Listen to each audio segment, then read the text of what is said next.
Dallas Cowboys Crosstalk. Crosstalk. Check this out. Live from the Cowboys. 7 p.m. 7 p.m. You heard that? Uh-oh. Live. Here at the Cowboys Club, at the Star, Chris Arnold, Nate Newton, Corey Majors, and our special guest, former Cowboys great, Charlie Williams. This is Cowboys Crosstalk, brought to you by SWBC Mortgage. Dallas Cowboys Crosstalk, live from Cowboys Club at the Star in Frisco. We are getting it done. Nate, of course, is a three-time Super Bowl champ. Corey, I don't know if you know this or not, but Charlie got a Super Bowl ring as well. That's nice. We're going to get into his Super Bowl championship season as well. He is a former Cowboys cornerback, defensive back, great, all special teams ace, the whole 9 yards. And, of course, Corey Majors, my partner in crime for 105.3 The Fan, with the KNC Masterpiece, along with Mike Bassick and Kevin Hagelin, who is better. And the Cowboys coming off another fresh victory this past Sunday against those division rivals, New York Giants. Nate, were you impressed, or you say, well, everybody's supposed to beat the Giants? No. I look at this as step one of the six-game win streak they're on. This was game one. We beat the New York Giants, and I'm feeling good about it. Get rid of the penalties and continue to roll. We're going to talk about this last game because it was monumental. In fact, one of the things that came out of this game, Charlie, was that CeeDee Lamb not only was named today NFC Offensive Player of the Week, but he made NFL history. He became the first player. Jerry Rice didn't do it. Michael Irvin didn't do it. Nobody has done this before. 3 consecutive games of 150 yards plus receiving with 10 catches in each game. Nobody done that in history, and CeeDee Lamb has done that, and guess what? He could do it again this coming weekend against Carolina. Are you impressed with the current 88? Oh, I'm absolutely impressed with the current 88. That's why he's wearing the 88. He's a great guy. He's a great player. I never met him before. From what I see about him and what I've heard about him, he's a player guy, and the coach. I mean, well, in the locker room, and the teammates love him. So. And I like him, too, myself. I would love to meet him and tell him he's doing a great job. Well, very good, very good. Corey Majors, first thing Charlie Williams said when he sat down was, I listen to KNC all the time. Yes, I do. That's nice. That's nice. How wrong are we a lot of times? You guys are right a lot of times, man. But, hey, you got a great show. Thank you. I listen to you guys all the time, and I'm definitely a Tolo. And I appreciate the fact that I'm on the air with you right now, and I'm a fan, man. I'm a fan of you guys. Hey, listen, the last time I was here, Nick called me out and said, Corey, you never have a problem talking on air. Why you have a problem talking tonight? And I was like, I'm just riding along with it. Did you hear that noise? Yeah, I heard it. Hey, you know what? Look, let me tell you something. That's Nate, that's man. kissing. Hey, that's Nate, kissing somebody's butt? Yeah, I'm like, wow. Man. Oh, y'all are so great, man. Wow. Well, hey, I'm a listener. I love the fan. I'm a Tolo. They ain't talking about paying the toll. Let me tell you something. Hey, Nate, Tolo. Let me tell you something. I'm a fan of you now. You're doing your commentary. All right. That's right. So let me give you a little. Don't worry about it. I'm your boy. I'm eating your cookies. Right. You're absolutely right. I appreciate it. Chris, do you mind if I hop in on more of the CeeDee Lamb conversation? I grew up an OU fan, and I know CA went to OU. But when I was watching him, I was like, man, this guy, he volume touches. Get him the ball as much as you could in college. And then so it hadn't quite happened yet in his professional career where they're just like, just feed this guy, get him on the bubble screens, get him in the backfield, get him downfield, all these different ways. Seeing what they're doing right now is what I expected when they drafted him. Well, they had Amari Cooper here that was, I would say, holding him. Because Amari Cooper, he's a great receiver, too, as well in his Dominant own right. X. So, they had him here, and it was kind of holding him back. So Amari's going now. Now they can feed him and do some things he always was able to do. I was going to ask you, since you were playing cornerback and safety and being a route reader yourself, having to cover a lot of these great wide receivers and Michael Irvin in practice, I want to know what you think about the fact that CeeDee Lamb can play every position. You can put him as dominant X. He can play wide. He can play the slot. You can move him all over the field. And is that an advantage for him? Because some people actually think he's not a great receiver because he's not in one spot all the time. No, that's absolutely why he's a great receiver, because he can play all the spots. You got some receivers that could just play outside. Some receivers that's good at just playing the slot. But to be able to go on the slot and play outside, that means the defensive coordinator can't key on you as much. And he's definitely a great receiver to be able to do that because it's just on the other side of the ball. If you're a cornerback that can play the slot and play the outside, you're very versatile. Yeah, and Nate, he spoke up after the San Francisco loss. A lot of receivers speak up every game. Yes. He spoke up for the first time all season, and then they started feeding him the ball. Brandon Cooks never really spoke up, but he was asked, well, they're not really involving you yet. And then he exploded this last game for 173 yards. What do you think about you play with Michael. You play with Deion. Do you have to speak up sometimes to get to eat on a team? It just depends on the player and who you are. Right.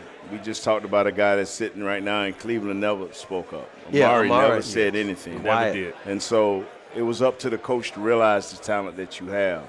But some guys ain't going to wait for you to realize. Some guys like CD, like I ain't that guy. Michael Irvin wasn't that guy. They going to say, we are losing games, and I'm sitting over here with 1 or 2 receptions. Right. Try me, and let's see how we do. And I ever since this kid got here, I've been a CD Lamb fan. A lot of people talk about, CD this. Bro, where were you 2 years ago? Where were we when he used to burn up Baylor every year? He used to eat Baylor alive. The same Big 12 pass championship plays that you see right now, he used to be doing. That's the game. I don't know why. Every time, once a year, I would turn on, it'll be CD Lamb versus Baylor. Right. So I'm like, wow. So we changed our way of drafting. Remember, we was all defensive ends and outside linebackers. That's all. Our first top 7 picks was all defensive guys. CD kept falling, and our mind just kept changing. Right. And remember how they started breaking it down. Well, what's the percentages now? 2 receivers gone, CD falling us. And it wasn't even a shadow of a doubt because, boom, once he fell there, it's like the defensive guy didn't even exist. It's like you pay millions of dollars to scout a defensive end or outside linebacker, and it was gone. Right. So for this is what's supposed to happen. Right. This is what's supposed to happen. Exactly. It's amazing that he failed to us like that. It's pretty much like God love the Cowboys. Right? That's all they care about is the Cowboys. The people need to get on board. But I also could say that they need to get Cooks going because that opens up CD even more. Yeah, stretches the field. Yeah, it opens up Ferguson. And Dak, since the 49 game, has been playing absolutely phenomenal. He's been playing great ball. So in fact, I got some numbers for you to show you how well he has been playing. And to show you, and this is what I'm going to set you guys up. You going to talk long enough for me to eat this cookie? Yeah, go ahead. Please eat one of my cookies again, man. Yeah, I appreciate it. We'll talk about these cookies in a little bit as well because these are special cookies. The Cowboys, since that loss to the 49ers, and coming off of that bye, week number 7, they have been passing first plus 9.9% more often than expected, according to situational factors. It's number 1 in the NFL. And since that bye week, Dak Prescott personally has led the NFL in passing yards with over 1,282. Touchdowns with 11. We're talking about the passing, let alone the runs, right? Absolutely. He's got a plus 43.1 over that time frame. So obviously, he's very comfortable right now, and it seems like the Dallas Cowboys are passing the ball, and this is what they're supposed to be doing. The thing is you don't want to be one-dimensional, though. So they got to get the running game going some type of way. They have to get the running game. Complimentary football? Well, my thing is this. When I play, Nate can contest to it, the offensive mindset going in that week is run the ball. Let me say this real quick. The defensive mindset is stop the run. Let me set this up for those who are trying to familiarize themselves. Charlie Williams, I know he got a Super Bowl ring. Was he back there in the 70s? No, he was in the 90s with Nate. Right. And you're talking about the offense with Emmitt Smith, Absolutely. Troy Aikman, Michael Irvin, Alvin Harper, and the Great Wall of Dallas, led by Nate Newton. Yes. Who, by the way, what was that favorite play? Load left when Emmitt would put his hand on your butt, and then y'all get them first downs like that. I guess, dirty yards. I guess it's like the Philly push, what they call it, the bloody love push. It wasn't that automatic. It wasn't that automatic. That's automatic, bro. Automatic, right? Yeah. All I know is everybody knew about load left, and there was nothing you could do about it. Hey, man, that wall was unbelievable. Nate, Chewy, yeah, Kevin Gold, Stepnoski, Eric Williams. Man, it was crazy. You couldn't do anything with that line, and you had to practice against him. And Larry Allen, he would love to pull and just knock us. Did he ever toss you around? Plenty of times. When he hits you, you're gonna fly 5-10 yards. Right. So and Larry's a great guy. So you're basically saying the Cowboys got to get this running game started. They got to get the running game started. They definitely got to get the running game started because you can feed everything plays off the running game, the play action, and it opens up the tight ends, the receivers, what have you. They got to get something going with the running game. Nate, is it going to be some more Rico, or are you going to get the ball more? Yes, sir. He might have to get more touches, too. Yeah, man. Yeah. It ain't no might. Ever since training camp, I've been telling people, Rico Dotto. We had to go through the kid from Kansas City. We had to go through that. We had to go through the limp kid. We had to go through all of this to get to this. Mm-hmm. The second best player at running back is Rico Dotto. Mm-hmm. They run the zone play best. He's a little bit more physical than Tony, even though Tony, they mishandled Tony. I've always said if you have a scouting report, you said it before the show, you talk to Tony, and he's never been a featured back. And I tell people, just because you gave him a $10 million tag, now you take away what he does best to get him beat up. Mm-hmm. Right. You don't change what you are, you enhance what you are. And Rico Dotto should have been his enhancer right there, where they've been switching out every – Tony, right. You think Tony been like, man, I need 25 carries. Not him. Zeke taught him right. Right. Yes, so why would it take us so long, 9 games in, to figure out, hey, they go Rico Dotto, let's give him a chance. Well, Nate, and you know what, fellas, I think you guys touched on something, because coming up next, we're going to talk about, even though the Cowboys have outscored the Giants this season 89-17, there might have been some disappointments on Sunday, and there might be some guys that need to step it up. Also, who really is the best team in the NFC? That's next on Cowboys Crosstalk. Coach Becky Hammond on Instagram.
Back to Dallas Cowboys Crosstalk. Check this out. Live from the Cowboys Club at the Star in Frisco.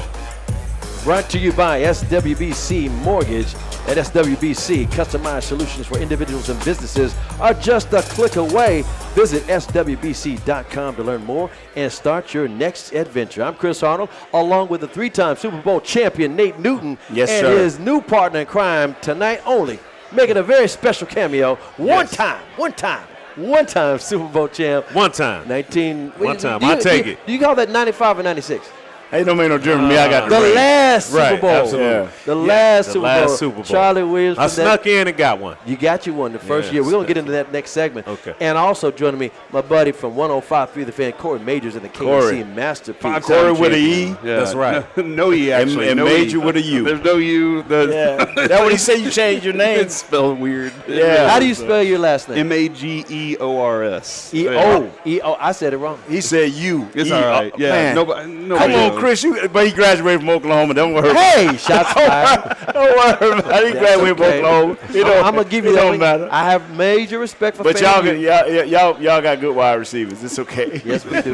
We just don't have a good defense. We'll take them. Hey, let's talk about the defense a little bit. And the reason I'm saying that, we were talking about at the end of the segment about the Cowboys offense, and they need to step it up on the running game. And we're talking about Mike McCarthy likes complimentary football. Right. But defensively, they seem to be doing better. But there is an issue, and it came to knowledge yesterday. Leighton Vander Esch is out for the entire season. It's a neck injury. It's been bothering him his whole career. We wish him the best. Hopefully he can come back. We just don't know that at this time. With that being said, Micah's playing more inside linebacker. Is this an issue that they should be concerned about? I'm going to start with you, Nate. What do you think? Micah not being able to, be a pass rusher as much. Let me say this right here, and with all due respect to Micah, and what we have done here in this local media and nationally, what we have done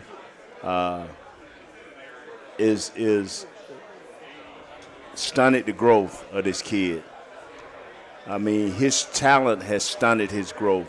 Just think if Micah would have spent the first year and a half playing linebacker and studying Dan Quinn's defense. I try to tell people want to argue with me. I say, go see his history. He was the original boom maker. Yeah, Legion of Boom. Has inner-day linebackers ever suffered from this very scheme we're talking about? Never. His linebackers never suffered. They're always good. All Micah has to do is calm down, and it calls, I can't be on TV as much because I have to study. I can't do a podcast as much because I have to study, because plays can be made in this defense from the linebacker position. Are you now, saying is he a better end rusher? Yes, he is. Would I prefer him there? Yes, he is. But the team first, then player. So study, be the best you can be, and let your athletic skills take over. In other words, he's probably doing too many things at the same time during the middle of the season. Yes. Take care of no Michael Parsons being a great pass rusher, no podcast, no extra. I wouldn't be sitting here without a Super Bowl. He wouldn't be sitting here successful without Super Bowls. It all comes together if you do the main thing. Well, Charlie? The fact that he is a great player, so it kind of hurts him because they want him to play linebacker. They want him to play defensive end. And that's the problem of being a great player sometimes. You can do a lot of everything, and they want to get out everything they can out of him. I don't know if it hurts them, but what I do know is they're attacking him. Right. They're either running away from him, or when they run to him, they got two on him. So he's doing the best that he can do. The thing is, we need another linebacker, point blank, period. I hate it for Van Der Esch. I think that's the same surgery that back to back, three times. Yeah, right. That's about his third time. Chad Henning's got right. Yeah, Chad Henning's had that surgery, right? Yeah, a lot of Moose Johnson, right? Michael Irvin, the neck. Kevin Mathis. Kevin Mathis had it done. It's a bad surgery. I mean, it's a bad injury. Hate it for him. And they're saying this could be like sport. Right. They're saying it could be like career injury, right? Yeah, it's possible. Career ending, right? Yeah.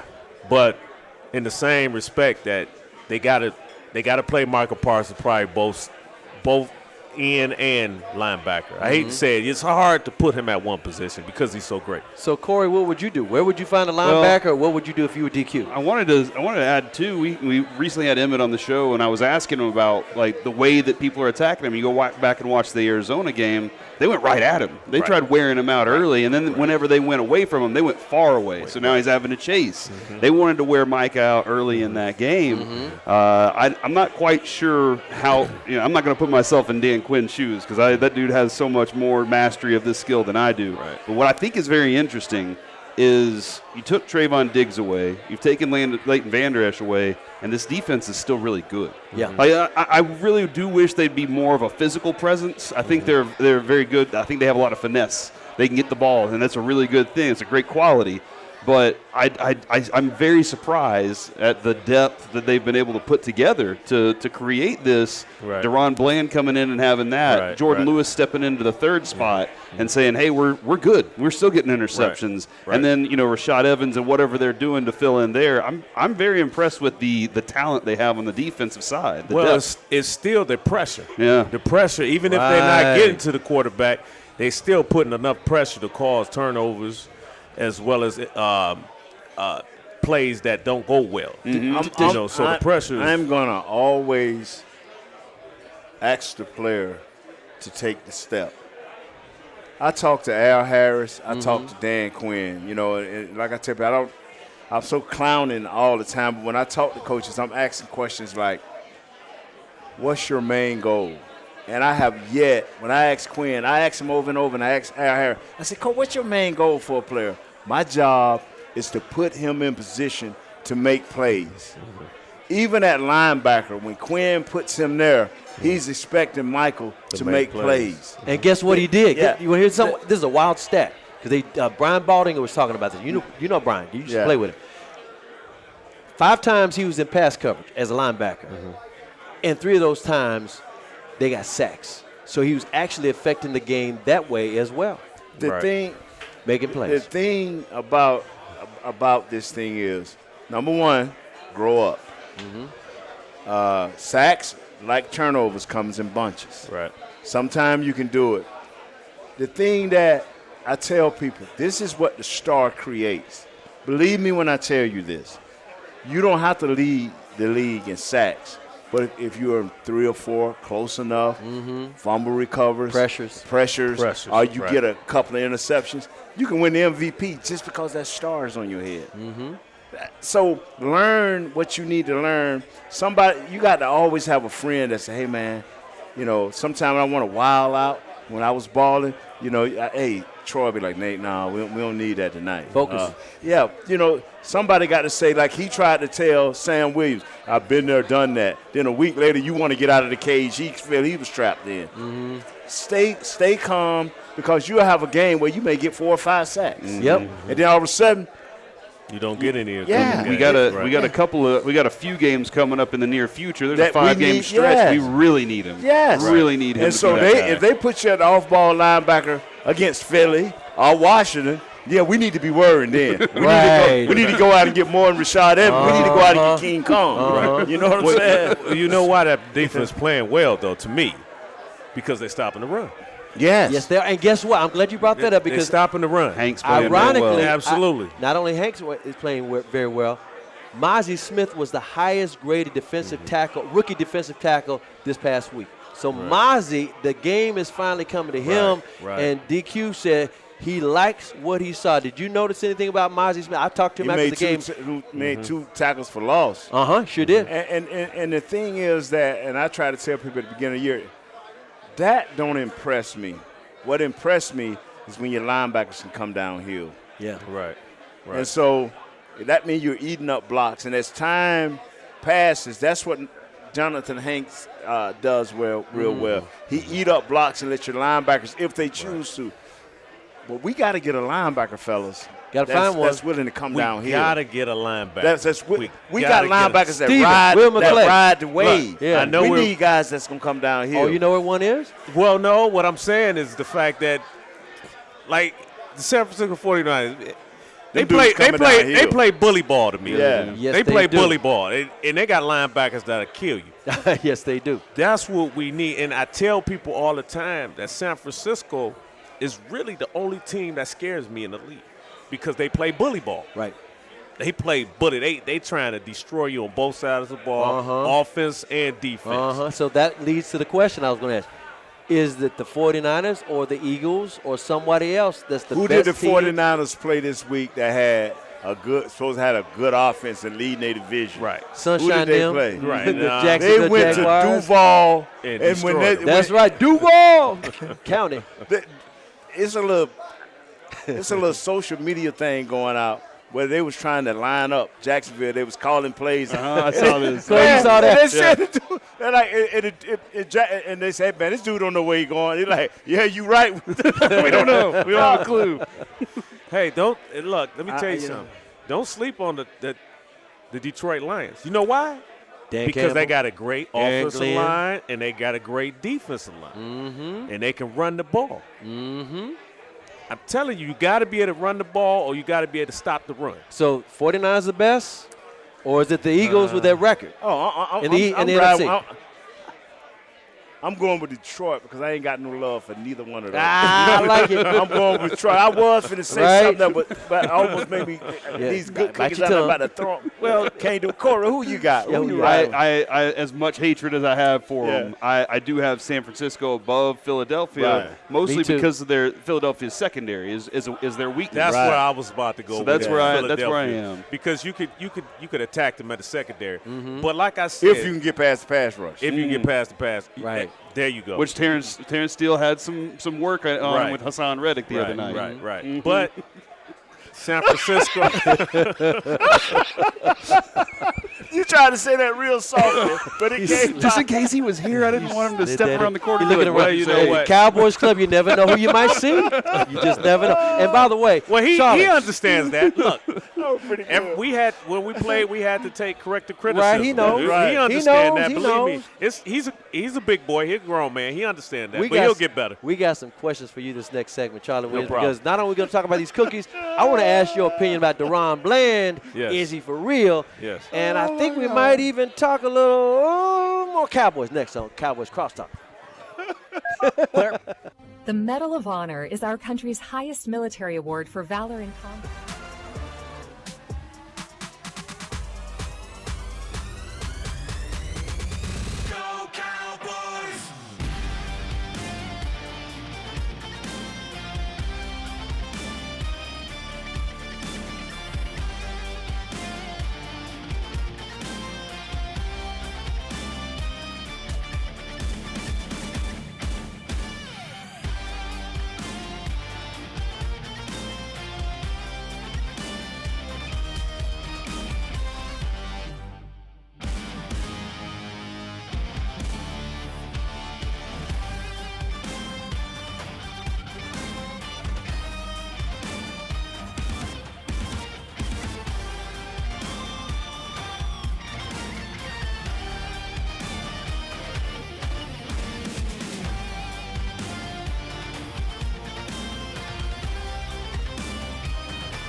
Dallas Cowboys Crosstalk. Yeah, check this out. Live from the Cowboys Club at the Star in Frisco. Brought to you by SWBC Mortgage and also Jack Black. Want to use what the pros use? Jack Black is the official men's skincare brand of the Dallas Cowboys. Visit getjackblack.com today. I'm Chris Arnold, along with the three-time Super Bowl champion Nathan Newton. Charlie Williams, his partner in crime in that last Super Bowl, the very last Super Bowl the Cowboys ever won. And, of course, my partner in crime from 105.3 The Fan of the KNC Masterpiece, Mr. Corey Majors. Fellas, before we get into a preview and some intel on the Carolina Panthers, this Cowboys' next opponent this coming Sunday in Carolina, Charlie, you won a Super Bowl ring with the Cowboys, Nate's last ring. Right. The last one this franchise had ever won down in Arizona. I was down there with y'all. Right. I want to know, and you hit the ground. That was your rookie year, right? Yes. And for those who don't know, Charlie was a cornerback / special teams ace. Right. I think, is it safe to say you was a protege of the Shark? Well, Kenny you know Gann, what? or you came in right behind him? To be honest with you, I believe that year the Shark left. He went to Tampa Bay that year. Okay. And they was trying to replace him. And I think they were trying to replace with me. With you. Because you had all these tackles. Well, within my college career, I played, people don't know this, but I played receiver, safety, and all special teams in college. There's one game in college I played like Bowling 116 plays in Bowling Green State University. What? Yeah. Say what? Yeah, like 100. You say 116 Yeah, I was snaps? playing. Were you snaps, Travis Hunter rather. out here? Right. I was doing the Travis Hunter, and people would, I had like an interception, like 4 receptions. I don't know how many tackles. It was crazy, but I was doing the Travis Hunter, but I played all special teams. Was that the same year, Nate? You mentioned Travis Hunter, and of course he plays up in Colorado for Coach Prime. Was that the same year in '95? I'm trying to remember. Was that the year that Deion played? I mean, I'm trying to figure out if you were here when Deion played offense and defense, played wide receiver. So he was trying to be you. Deion was trying to be you. No, Deion. Hey, let me tell you Trying to something. set you up. No, not at all. Hey, I was. The saying that same breath is Deion Sanders. That's amazing. 'Cause you played He's with the him. best corner to ever play the game. Yes, you did. But I was trying to do my little baby version of Deion. Okay. Baby Prime. So tell us about these cookies. You brought these cookies with you. Yes. And Man, get the box, man. yeah, look No at that problem. box. Hey, I just wanted to tell you, when 'Cause- Nate opened that box up, and I've never smelled a box of cookies that smelled so good in my life. Yeah, Well, I man. appreciate That it, was Corey. amazing. You know, when you retire, some guys, they retire, they go into broadcasting like Nate, Right. or you wind up doing some kind of business, or you own your own business. Is this a business that you own as a franchise? It's absolutely. It's a Great American Cookie and Smoothie Factory plus kitchen. It's Smoothie Factory too as well. Oh, look Right. out! I love I have some one. smoothies. Right. I have one in Mansfield, and we just Hey. opened one in on Broad. Broad and 287. Yes, I know exactly Right. where that is. Right. Yep. Right. And then we opened one in Cook's Children's Hospital, Fort Worth. Excellent. Actually, Nice. our folk. grand opening is this Friday at Cook's Wow. Children. And I'm hoping to have a couple of players to come out and sign some autographs. You gotta- Paying them too. Yeah, that'll work. Yeah. You tried to entice Mr. Big Lou, but I got Businessman. to work. You know, call up that win. He got a franchise in Fort Worth. He has He got that Chick-fil-A. The Chick-fil-A. I've talked to Dak, and I was supposed to go buy his Chick-fil-A. I haven't yet, but I need to call Dak. Yeah. So these are great cookies. You like those cookies, I'm Corey? sorry, man. one more place in Prosper, Texas. Cook Children's Hey, Hospital, Prosper, Texas. right as down the well. road here. Right down the road. That's fantastic. So, Wow. so when did you get into it? Can you make some cookies, or you just like the idea? To be honest with you, I give it to my wife. There you go. She pretty much pulled me in. She's phenomenal. She's a brain. What's her Love her to name? death.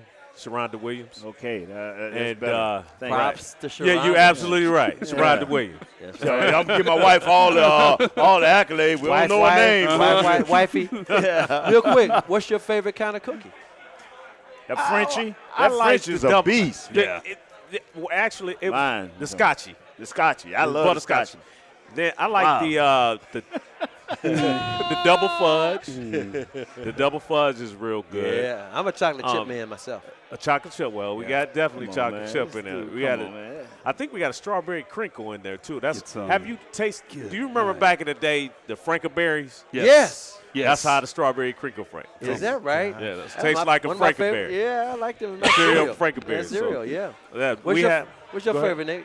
That what I just ate. I'm a snickerdoodle guy. We have the cinnamon and snickerdoodles. sugar. We definitely I'm have good. snickerdoodles. But he's with soda now. I'm Wait trying for to it. get Wait okay. for trying it. to get trimmed. Stay- Well, you're looking Yeah, good. thank You're you. looking Appreciate good. it. Keep going. Yeah, I Keep was going. state of the art. That cookie look good. You know, I love the fact when guys, once they retire, You love they the got a fact business. of guys The being. fact- Oh. That C was silent. I love the fact that guys, when they retire, they fall into Right. something that's like their own business or whatever, something Right. they can invest their time in, they have a career out of it. Right. So I'm happy for you. Thank you. I But I'm truly also appreciate happy it. that you continue to keep up with your Dallas Cowboys. Oh, yeah. I watch them every week. So I wanted to ask you. I I'm either mentioned- breaking the TVs or I'm happy every week. Oh, okay, so you're totally invested. Yeah, I'm totally invested. You be breaking TVs and everything. I He's one of understand. us, you know. Yeah, he is. He's living it. In other words, I always put this on Twitter, now known as X. I always say, how many of y'all will admit you have a toxic relationship with the Dallas Cowboys? And people will say, yeah, they beat me up all the time, but I can't let them go. Can't let them go. Love the Cowboys. You either love us or hate us. That's right. You just know in between. But knowing all of this, Uh-huh. Charlie, and you were a secondary guy. Right. I want your impression of Deron Bland, because Man. a lot of people thought he came out of nowhere, but he actually started doing this at the end of last year. Right. He stepped in big Right. time for Trayvon Right. Diggs. Right. Deron Bland, he's playing phenomenal football. He's a great corner. They see it, and he's really making his stock grow. Mm-hmm. The takeaways. Yes, the takeaways. He's actually reading the coverage right. He's playing tight coverage. And the thing I tell a lot of guys is stay in your playbook. And it looks like that's what he's doing. He's a student of the game. And whenever you get your student of the game, the playbook down right, you can just go out there and play comfortable. And that's what it looks like he's doing. So, Nate, does it mean they're not really missing Trayvon Diggs, or are they missing him? They missing Trayvon Oh, they Diggs. missing. They missing Trayvon. Oh, no, yeah. Go ahead on, Charlie. No, I'm sorry. Go ahead. I'm Hey, sorry. No, go ahead on, Charlie. You know- This dude asked the question. I ain't finna even. Yeah, they missing Trayvon Diggs. Tell him why, Charlie. Tell him why. Because Trayvon Diggs, he's one of those lockdown corners. Yes, he is. And what I say that because he can shut the field down, and next thing you know, they can roll coverage the other way. And he also gets interceptions and turnovers. Now, you put him with Gilmore. Yes, oh, my Stephon God. Gilmore. I was petitioning for Gilmore 2-3 years ago. Yeah. For them to get really- Gilmore. Yeah. I was telling really them to, balling, boy. yes, I was telling Defensive them to try player to of get, the year. Right. So if we had those two together with Deron Bland and the nickel, oh, man. Next year. Next year. So Depending on if they want to bring back Gilmore back. Yeah, that's a good. That's- I got to give him a lot of credit for going and getting him this Right, offseason right, and saying, right. hey, that we're going to make that addition, knowing that they still had Jordan Lewis and Deron Bland, but if somebody was to go down, it's like in baseball, Depth, you need man. like 8 starting pitchers, you need 15 Right. different cornerbacks, Right. and they said, hey, we're going to add to it just in case. Right. And then somebody does, and again, we go back to there's the depth. They're Right. still good. They're still quality. Right. They seem like they got a nice mix on this team of youth and veteran leadership. Everybody raves about Dak Prescott's veteran leadership. I was looking at the practice report today. Most everybody's healthy. Tyron even went through some jogging. Wow. He's got a schedule now where he doesn't necessarily have to practice. He had a hell of a game this last game. Nick, can you talk about Tyron and his season? The fact that, nobody expects him to play 17. He's been in there all these years. As young as he is, he's been in there all these years. But they have to have some Tyron Smith out there. And also give us an idea about how Tyler Smith has been looking. And let's look at that offensive line. Are they doing better now? Are they still kind of shaky? They're doing better. I would have liked for them to be the strength of the team, but they're not. They're going to have to continue to play well. I don't know how long Tyron Smith can hold up with this type of deal, because the better teams, when they start running games and stunts, some of these things you want to kind of work during the week so you have a feel of what the guy next to you doing. You can get away with it with, I think, these next 2 or 3 games, but when you get up on Philly or you get up on the Seahawks, you might want to just, at least go through a walkthrough with Tyler Smith. Tyler Smith is playing. He's your best guy right now. He's your number one guy right now. Yes, so he is. Yeah, Tyler, and he's straight out of Fort Worth. We were talking about Fort Worth just a minute ago with your franchise over there. Funky Town, getting it done. Yeah, he's physical. He's got all the qualities that you were hoping that he would have when you drafted him. It's nice. Yeah. It's very nice to have him. And on the defensive line, you got, like I said, we mentioned Mozzie, but Tank Lawrence is still Tank. People used to try to count his sacks. Can you talk about the effect he has on games? Well, Tank, he has the effect of the run game as well as sacks. Yeah. And he does the things that you can't see in the stat books. Right. Which makes him even more important. So he's Tank doing what he does. I mentioned Dak's leadership. I'm going to circle back real quick here. There are people this week like, is Dak in the MVP conversation? Is that a loaded question? Is that fair? I mean, right now he's on fire. But you know how, a lot of people know Josh Allen was in the conversation last year. Right. Jalen Hurts was in the conversation till he got hurt last year. And you know who the MVP was? It was Patrick Mahomes. Right. Corey, is he in the conversation? Do you know how many votes he's ever had in his career for MVP? 1. Wow. His rookie season, he got 1 vote for MVP. And by the way, he was rookie offensive MVP. And since then, it hasn't quite been there. The way the season started, no. Right. The way he's played the last 4 games, the way they're using motion, the way they've come off of this break and changed the way they do their offense, he absolutely is right in the fringe of it. I got him at like 6. But all of a sudden, I got this C.J. Stroud kid, making his way into the conversation. But and I got Tua up there. There are a bunch of guys that are in that mix. But go back and look now. Tom Brady and Aaron Rodgers not being in this conversation, the quarterback play, that's 2 pegs that went down. So now Dak has his opportunity to really make some plays here. If he can connect with Cooks just as much as he's doing with Lamb, it can be a beautiful thing. What do you think? What about what? Dak Prescott in the conversation. That don't faze me. The only thing that fazes me is winning. Yeah. Right. End of the day. I'm serious, man. At the end of the day, Coach Johnson told us one year, I remember it was Emmett and maybe Mike made the Pro Bowl. And it was a lot of guys, man. We was young, we were hungry. And, man, he could tell when we walked in that next day after the came on TV and everything, like, fellas, keep winning.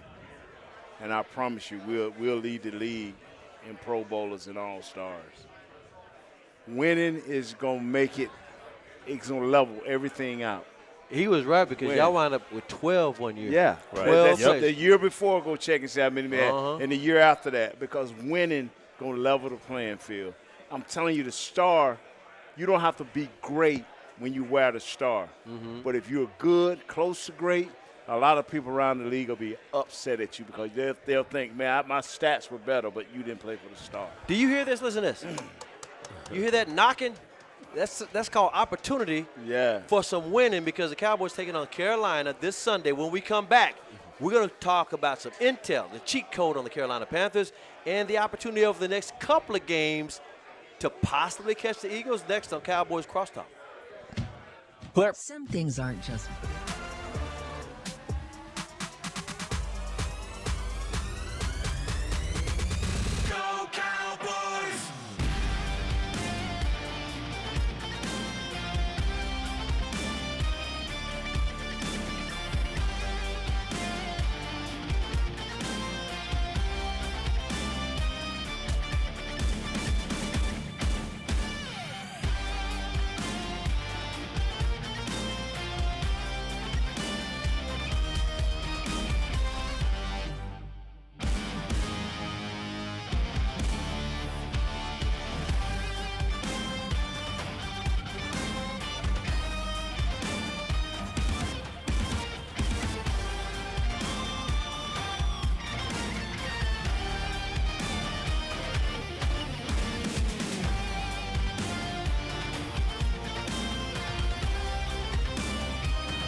Welcome back to Cowboys Crosstalk. That's right, Cowboys Crosstalk. Chris Arnold, Nate Newton, Corey Majors, Charlie Williams. We're having a good time here at SWBC. That's our sponsor. Customized solutions for individuals and businesses are just a click away. Visit swbc.com to learn more and start your next adventure. SWBC Mortgage, Dallas Cowboys Crosstalk, live from Cowboys Club here at the Star. I was just saying this. The Cowboys got a stretch coming up, starting with, well, they're already in it, since the break, right? They're already in a stretch where they can do something significant. They can win the NFC East. And here's so wild. I don't know if y'all know this stat. I think Corey might know it. Nobody has repeated as NFC East champs since 2004. That's amazing. That's going on 20 years. That's amazing. It's amazing. It's one of the most unusual stats in NFL history because literally there's so much balance in the NFL. Right. You would think somebody's going to win back-to-back. Nobody's done this since the Eagles did it in 2004, 2003, 2004. Eagles right now are in first place, and they have a tiebreaker over the Cowboys. But the Cowboys have a schedule coming up. I'm going to name some of these games, and then we're going to talk about Carolina in specific terms because we've got some intel on them. They're playing at the Panthers. The Panthers have won one game. Then they play the Commanders again on Thanksgiving. Commanders have won 4 games. Then they play the Seahawks. Seahawks are surprisingly good. They have the same record as the Cowboys, 6-3. Then they have the rematch with the Eagles, this time at AT&T Stadium. Right. Then they go to Buffalo, where the Bills seem to be imploding. They're 5-5 now. They play at the Dolphins. I don't know if you know what the story is on the Dolphins. They could be the mirror image of the Cowboys. In other words, they beat the teams they're supposed to beat. But when they got a significant opponent, they haven't beaten them. Then they got those Detroit Lions. I bring it up because you grew up in Detroit, Charlie. Yes, I'm from Detroit. And former Cowboys, Dan Campbell, head coach, Aaron Glenn, cornerback. Aaron G. He's the defensive coordinator. Yes. So there's some ties to Detroit, and Detroit's playing some good football. Yes, they are. They are 7-2. And then you wrap the season up with the Commanders. You were saying that Dak could make a statement. Well, he can make a statement. Not by beating the little teams. Well, my thing is this. To answer your question earlier about Dak being in the conversation as an MVP, he has to play like he's been playing, but beat somebody significant. Right. In other words, he could have really been have his chest out if he'd beaten the 49ers. Right. Or even Philadelphia. Which he normally does. Yeah, he owns them. Right. He has another shot at Philly. Like you said, Buffalo. Some significant teams, I believe, you have to, in order to be in the conversation of an MVP. But don't sleep on the Washington Redskins. Those boys are playing Commanders. hard. Commanders. Commanders. That's Magic. I'm sorry, I do it twice a week, bro. I do it twice a And week. Stephen Jones does it all the time Right, on our right, show, right, so right, it's okay. Yeah, he's always on KNC. But the Commanders, they fight you hard. And they beat us last year. Oh, yeah. The last game. Beat us pretty good Missed some last extra year. points. So that game, I would say, after the Carolina game, that's when the stretch run starts with the the Commanders. All right, this Sunday, you got the Carolina Panthers. Nate, this is a team. Are they dangerous at all? Somebody said they're better than the Giants, even though they've only got one victory. I would believe you if you would have said, gave me a name, but you say somebody said, come on. Okay. They don't even believe it. Okay. They don't even believe it. Hey, don't use my name. I'll be right. If they upset the Cowboys, then I'll be right. Use my name then. Because but until then, don't use my name. Because I told Lo, and I had mad respect for him. It was Brian Broaddus. Oh, wow. Broaddus said that. He said, they are better than the Giants. They are. By a smidget? They are. By a smidget? No, at each position, they are. As a team, I don't think they are. I think they had a better coach, the Giants. Yeah, better offensive line. So maybe. The quarterback may be better or maybe not. Because DeVito ain't really that good. That's what I'm saying. Quarterback at least has that's what I'm saying. The Carolina Panthers are better man per man. Better. But not as a team. Yeah. I believe this right here, fellas.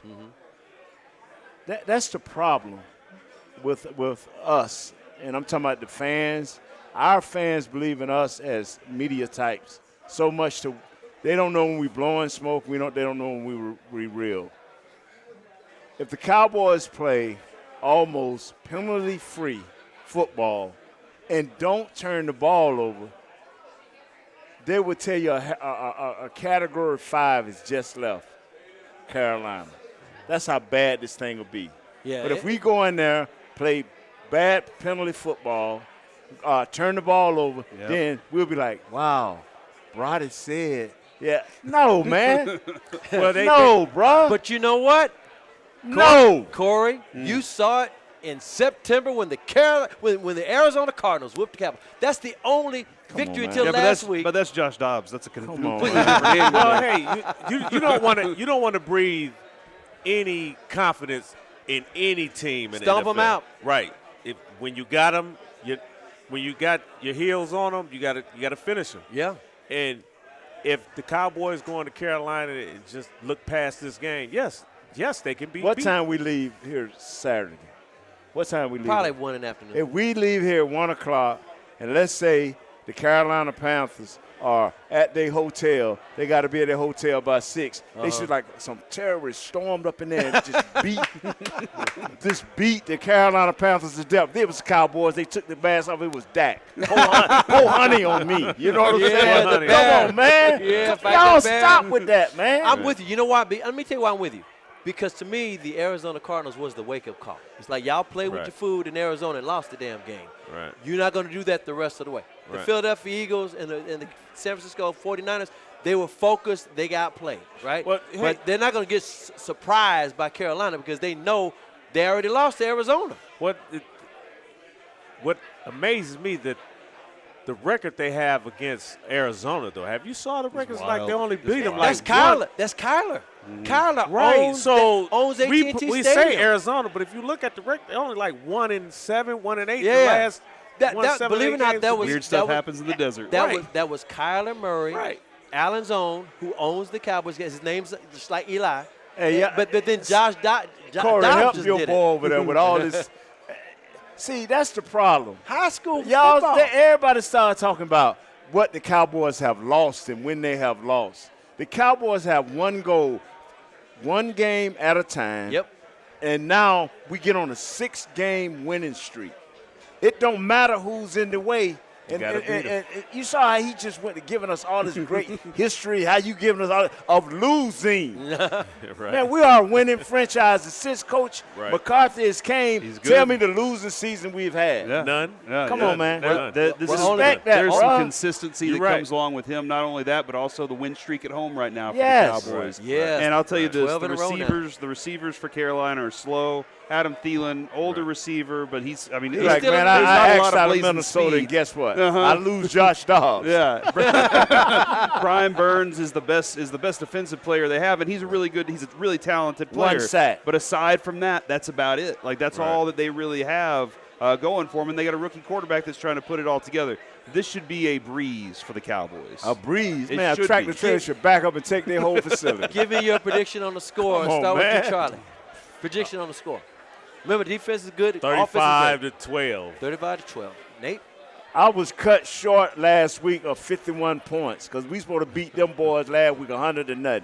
I'm going to say right now I need to get my 51 points, and these dudes here ain't scoring. If we let these dudes here, since Brian Brody say this team is better, I give them 3 points. Yeah. Come on, man. This morning, Kevin walks into the studio, and he goes, what's going on, man? And I said, this team shouldn't score 3 points on the Cowboys. Come on, man. Week. So I'm looking at it, and they should not – I don't think that they should score. It should be – in my opinion, it should be a 42-0 it's 55. game. That should be what's going on. It's 42-0 kind of game in my mind. We got a hard out, right? Just about. I will say this, though. My prediction is I think the Cowboys at least going to score 40 points. At least 40 points. Right. And I'm thinking they're going to beat them 40-14 because, they're going to have the scrubs in the fourth quarter. Come on, man. Did you Win see the Bedlam. Win Bedlam, all right? Win Bedlam. Win the Bedlam, baby. Cowboys Crosstalk. I'm Chris Arnold, Nate Newton, Corey Majors. Thank you, Charlie Williams, for joining us. Thank you, guys. It's been a blast. We will be back here again Bedlam. at the Star OU Cowboys State. right here next week on Wednesday. So long, everybody. has been a production of DallasCowboys.com and the Dallas Cowboys Football Club. How about this, guys?